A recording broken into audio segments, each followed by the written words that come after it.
Hello, this is ISE Show TV. My name is Paul Milligan. Welcome for joining us for the latest of our panel discussions at ISE 2020 in Amsterdam.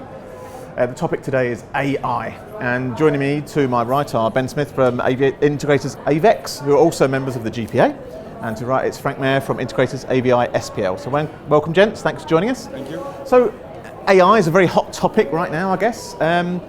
Where do you see that translating into day to day in the sort of the AV industry?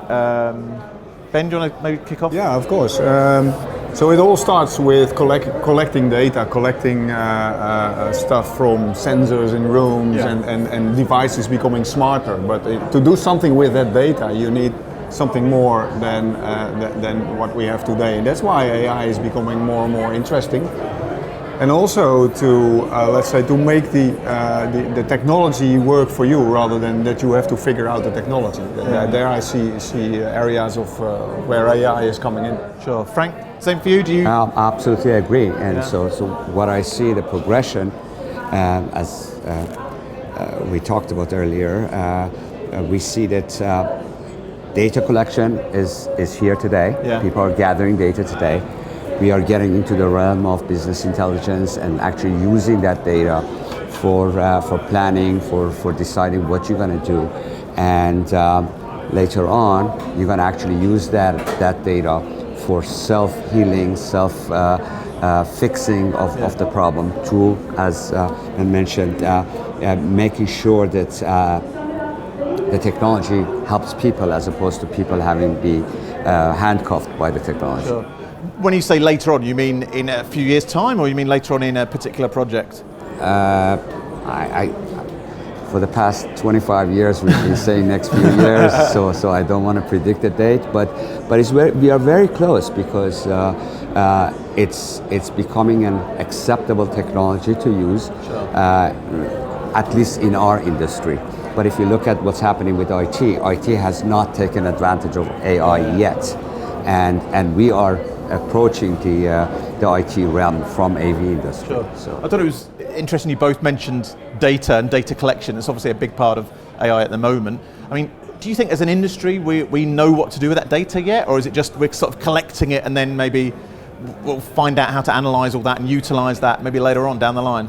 Yeah, I think we're just about having the tipping point of having just collecting for the sake of data rather than collecting it for the use and the end user experience. And I think one of the advantages of companies like us is we do not just connect equipment and provide technology, but we provide experiences. Yeah. And in order to provide experiences, you need to know how users are experiencing the technology, what a perfect meeting outcome is, for example.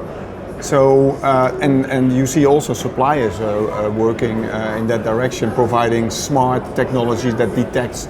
That counts people, that maybe even detects emotions in meetings, that kind of stuff. So it's there, but still in the early stages. Yeah, I mean, Frank, you're a member of AVI-SPL, a global integration group, probably the biggest one there is. You're a member of the GPA, big global projects. Are you seeing differences in regions, how they are some embracing AI more than others? Is there a regional difference, or is it kind of a same take-up across the board? Frank, what about you? Are they hot in Asia, for example, and North America? Or?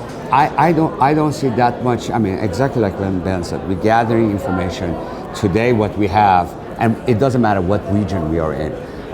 You have to have a human reading that information and analyzing that information and responding to it.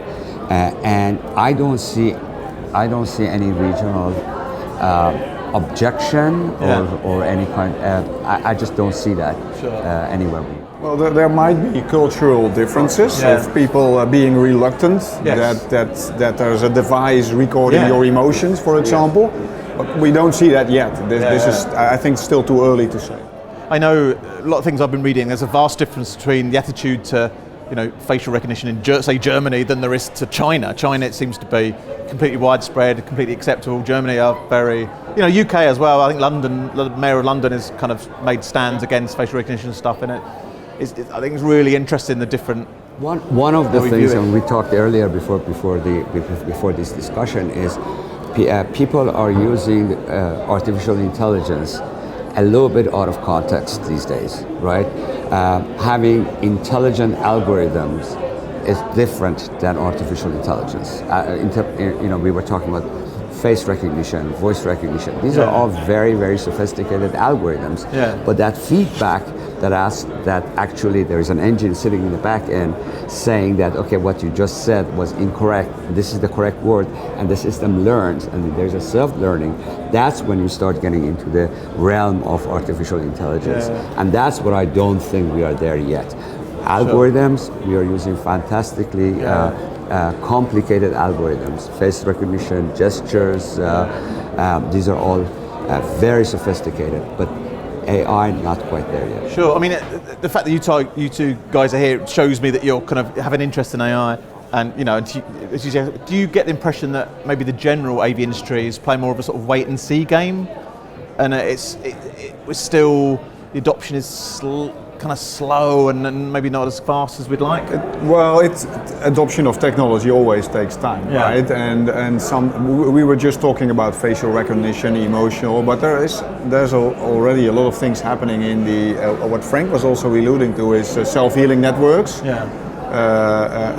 remote monitoring, but then 2.0, right? That systems are already becoming more intelligent about devices and about devices' behavior or correlation between folds that is causing another fold. Yeah. So that's under the hood already happening. Yeah. The other thing is the glooming. Well, I don't know the glooming thing around at the horizon. Yeah, that's starting to happen. Frank, I mean, with regards to AI, what do you think?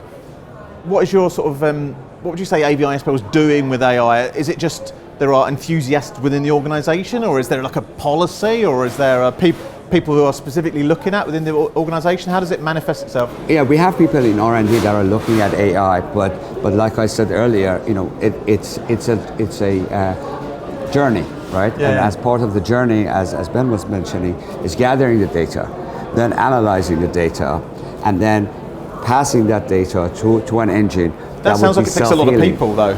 It's a lot of people, yes. And this is not a one-person shop that could do this, but you have to have a proper, well-described artificial intelligence engines that help people implement, because it's very hard for just a small company to just implement an AI with their systems, right? Ben, how does the sort of AVEX dealing with AI and in your discussions when you go to GPA meetings and stuff, does it come up? Is there kind of discussions about that? How do you deal with it at AVEX as well? Yeah, we are now actually also here on the show, and we have a lounge upstairs where we are demonstrating some kind of smart workspace setups and technology, which is a way to get into AI. It's probably not there yet, but it is about looking at sensor data and looking at correlation between all the data and deriving conclusions from it. That's what we we are tiptoeing the waters with that. But there's definitely something that's on our agenda going forward. And as I explained about remote monitoring and doing something intelligent with it, that's what currently we're developing tooling within AVEX to do that for our clients. I mean, is that where you both see one of the initial advantages will be in kind of room management and things, that it can do a lot of that stuff for you? If you're an integrator, I guess you spend a lot of your time on remote management tools and checking all the rooms across global rollouts are working. I guess if AI can do some of that legwork for you, time is precious for integrators. That could be a really big bonus. Absolutely. So you're dealing remote management, data gathering, fixing things remotely, etc. The next step before that is predicting where the problems are going to occur and resolving it, and then the level after that is self-healing, actually fixing the problem yourself, the system fixing the problem itself. So the users don't even know the next day they show up that something went wrong. Yeah, you touched a good point, because you were telling that's a benefit of the integrators, but there's definitely a huge benefit for the end customer, because their systems are up and running longer or better or whatever. So we don't have to wait until a system breaks to fix it. We fix it before it breaks. Yeah. But I mean, that's great because in terms of your SLAs and things, you're going to hit them all because it won't get to the point where it breaks. It'll be fixed on its way to breaking.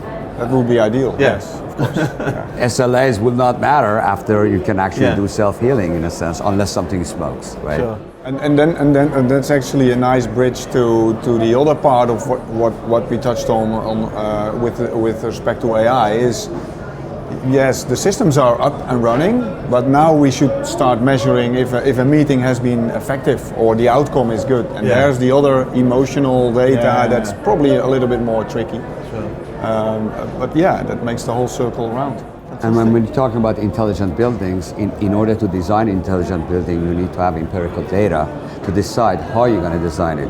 Is it going to be a video conference room? Is it going to be a room without video conferencing, just audio, or just board, whatever? Yeah. You need to have empirical data to see how your systems are being used to make those decisions for the future. And that's where the data comes in handy. That feels like a good way to end.